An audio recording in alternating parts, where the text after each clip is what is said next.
Yun daw ipuputulan na gawa ng cabinet, 60. Hindi agad sinabi eh.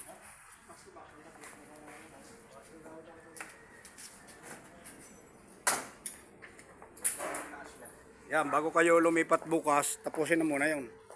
Kung kaya, yung tabihan. Oo, ganyan din yan.